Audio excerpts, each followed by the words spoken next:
Hoje é segunda, 29 de abril, entra no ar neste momento mais um giro de notícias, o dia mais fácil do ano pra lembrar, né? Que hoje é o dia do meu aniversário, 29 de abril, obrigado Deus, mais um ano em minha vida. Vocês vão ter que me aguentar mais um pouco mais velho. E o presente foi ontem com a nossa vitória em cima do Flamengo. O Botafogo é líder do Campeonato Brasileiro. Venho falando aqui no canal que a partir da quinta, sexta rodada que dá pra gente ter uma análise em relação aos posicionamentos das equipes, porém o Botafogo assumiu a dianteira da tabela. Como que foi essa rodada, como será a próxima e as falas do Arthur Jorge em relação a isso tudo, né? Ano passado, esse ano, e o técnico botafoguense deu um show na coletiva. Tudo dentro desse nosso giro de notícias. Roda a vinheta, que daqui a pouco eu tô de volta.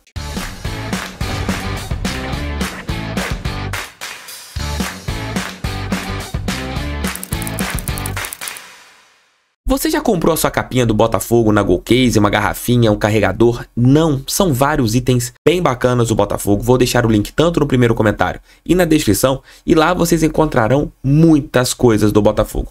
Essa garrafa aqui, ó, eu levo para todos os jogos, ela tá sempre comigo. Vocês têm capinhas, podem personalizar capinhas. Vocês têm vários itens muito bons do Botafogo. Então entrem agora na Golcase. Link tanto no primeiro comentário e também na nossa descrição. A quarta rodada do Campeonato Brasileiro, ela terminará hoje com o clássico entre São Paulo e Palmeiras. Esse jogo acontecerá no Morumbi, mas não vai impactar no que o Botafogo tem hoje em relação à sua classificação. Os jogos foram os seguintes, pegando até mesmo com os palpites que eu fiz na última rodada, eu errei alguns, né?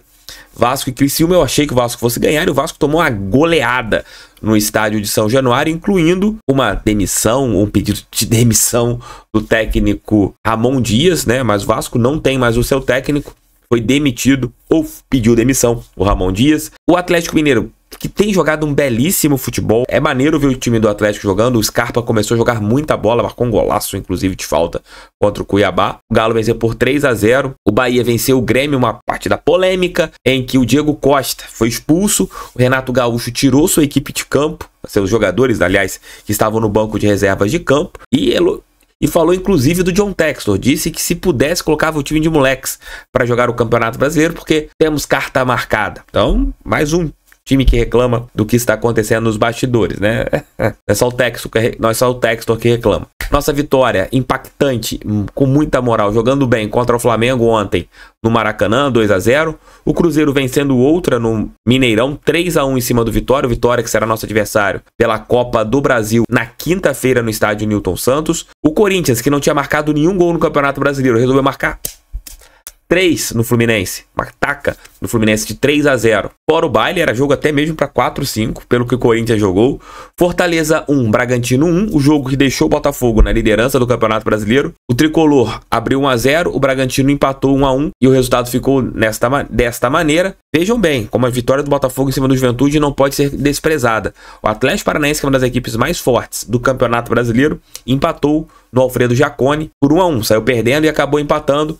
E outra vitória, alguns botafoguenses falaram, 1-0 jogando mal. O Inter empatou em casa contra o Atlético Goianiense por 1-1. Então, vocês estão vendo. E às vezes a gente menospreza algumas vitórias. O Atlético Paranaense não ganhou do Juventude e o Internacional em casa não ganhou do Atlético Goianiense. E agora eu vou abrir aqui a tabela do Campeonato Brasileiro e aqui você tem a próxima rodada do Campeonato Brasileiro. Só para vocês terem uma ideia, o Botafogo tem 9 pontos, é o líder isolado, não tem nenhuma outra equipe com 9 pontos. O Botafogo é a equipe que mais venceu no Campeonato Brasileiro, 3 vitórias, 2 no estádio Newton Santos e uma no estádio Mário Filho. A derrota foi aquela contra o Cruzeiro e olha, o Botafogo poderia até mesmo no mínimo um empate ali contra o Cruzeiro, mas tá bom, as coisas melhoraram, isso que importa.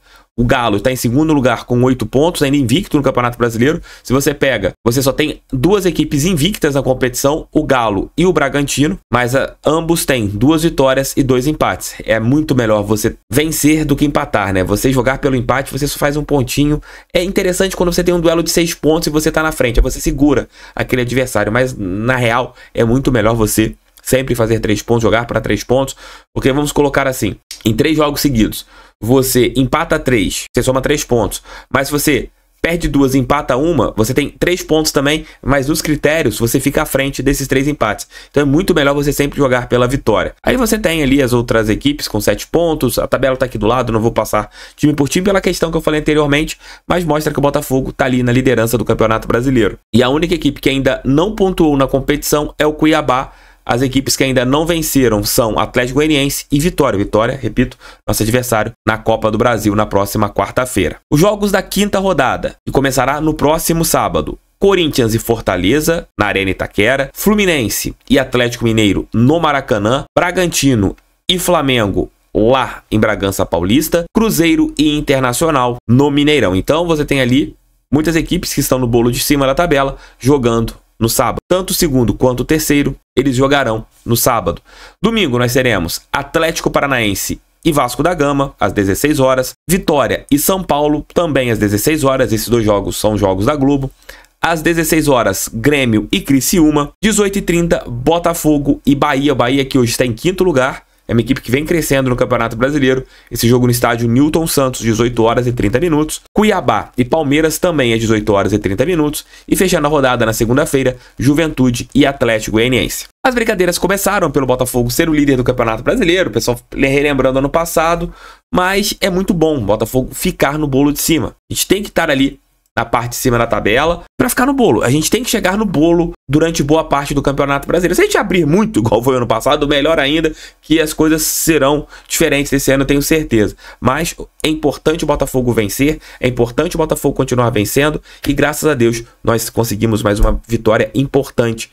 Ontem, um clássico no estádio do Maracanã, mais uma vitória em cima do Flamengo no Maracanã, jogando no Campeonato Brasileiro, e é isso que importa. E o técnico Arthur Jorge falou sobre isso, né? Não ainda sobre a liderança, porque não tinha a certeza da liderança, mas ele fala do contexto geral. O Botafogo nessa temporada coloca que o Campeonato Brasileiro tem 7, 8 equipes que brigam pelo título brasileiro. E o Botafogo é uma delas, né? Mas só uma é campeã. Vamos ver o que o Arthur Jorge falou. O Botafogo veio de uma sequência de 4 vitórias seguidas. E com isso, é normal o torcedor começar a projetar o futuro, começar a pensar em títulos. E ano passado o Botafogo, provavelmente você deve saber, o Botafogo fez um excelente primeiro turno do Campeonato Brasileiro e decaiu no segundo. E muitas pessoas falaram que de repente foi pelo desempenho, outras falaram que foi um pouco da saúde mental dos atletas. E aí eu queria te perguntar sobre a saúde mental. Qual a importância que você tem sobre o atleta estar bem preparado mentalmente para uma temporada longa? Como é que é a preparação do Botafogo quanto a esse tema? E uma outra pergunta, você veio da Europa, tem uma diferença discrepante ou é muito parecido esse assunto nos times europeus, durante os Jogos Europeus, para o Brasil? Essa é uma questão muito pertinente, porque é um dos aspectos que eu muito prezo. Aliás, se tiverem o cuidado de procurar, eu já esta temporada, quando no comando técnico do Braga, falei sobre isso, e há uma questão fundamental aqui também, e falei publicamente numa coletiva como estou a ter convosco aqui, falei sobre isso, porque é um dos aspectos que mais me preocupa em relação aos atletas. E porquê? Porque nós criamos, e quando digo nós, acho que todos nós criamos muitas expectativas sobre aquilo que seja o desempenho, os objetivos, a cobrança que é feita. Hoje temos um vírus que é as redes sociais que muito interferem na saúde mental dos atletas e que me preocupa e que nós temos necessariamente que ter esse cuidado também para poder, no dia a dia, trabalhar aquilo que é os aspectos físicos, os aspectos técnico-táticos, mas também a capacidade de comunicar com os atletas de uma forma muito clara, muito direcionada também para essa mesma evolução. E digo isto porque já respondi à sua questão anteriormente, ganhamos um jogo só. Portanto, não me falem sobre aquilo que possa ser daqui para a frente, porque eu tenho que continuar a ganhar jogos e nós somos candidatos a ganhar jogos. E o próximo jogo somos candidatos a ganhar porque vamos trabalhar para isso. Portanto, será sempre essa a linha que eu quero que aqui possa ser seguida por todos nós, porque não podemos nem vivemos de passado, nós acompanhamos a história, mas a história é dizer que nós temos tradicionalmente 8 candidatos ao título ou equipas que se assumam como candidatas ao título, só vai ganhar uma, só ganhou uma, há 7 equipas que estão ou que ficaram pelo caminho. Nesta altura é importante que nós possamos ter os pés bem assentes na terra. Eu disse-o ainda agora mesmo aos meus atletas, não podemos andar a flutuar entre a euforia e a depressão de 3 em 3 dias porque não nos ajuda de todo naquilo que é a nossa sanidade mental. Temos assim que trabalhar afincadamente, com um foco, com a construção de um processo que não possa ser posto em causa por um resultado aqui e ali menos positivo. Há um caminho a fazer que eu sei, os meus atletas sabem, toda a estrutura do Botafogo sabe qual é esse caminho. Vamos fazê-lo para podermos cada vez mais ter um Botafogo mais forte. O que tivermos daqui para a frente será sempre consequência do nosso trabalho, do nosso empenho e também da nossa competência. Vamos lá, gente. Pés no chão, trabalhar sempre com humildade, fé em Deus que as coisas acontecerão positivamente para todos nós. Beijos, tchau, tchau. Fui, fique com Deus. Valeu, fogo. Tamo juntos.